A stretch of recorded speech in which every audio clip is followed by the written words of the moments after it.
হচ্ছে হ্যামস্টার কম্বাটের বড় ভাই, যার নাম বেবি ডজ কয়েন। আর এটাকে বড় ভাই বলার কারণ হচ্ছে এই ডজ কয়েন অলরেডি 2021 সালে বাজারে এসেছে এবং তখন থেকে এখন অব্দি যে ক্রিপ্টো মার্কেট সেখানে তারা লিস্টেড, মানে প্রত্যেকটি এক্সচেঞ্জের মধ্যে লিস্টেড আছে। যেমন বাইন্যান্স বলে, দেখেন যে হামাস কম্বো থেকে আমার 7 লেভেল থেকে 8 লেভেল চলে এসেছে। এখন আপনাদের দেখাবো যে কিভাবে কোন লেভেলে গেলে কত কি আপনারা পাবেন, কোন লেভেলে গেলে কত কি পাবেন, সেটা কত দিয়ে কত লেভেল পার হতে হবে সেটা আপনাকে দেখাবো আমি। যে এই দেখেন যেটি আপনি প্রথম তো দেখাই, এই যে আপনার প্রথম লেভেলে গেলে আপনার প্রথম অবস্থায় আসবে ওটা প্রথম লেভেল। পরে আপনার সেকেন্ড লেভেলে গেলে 5K লাগবে আপনার কয়েন।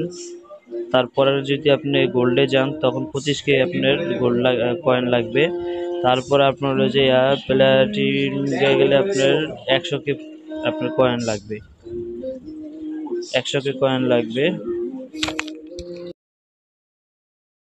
কয়েন বলেন কি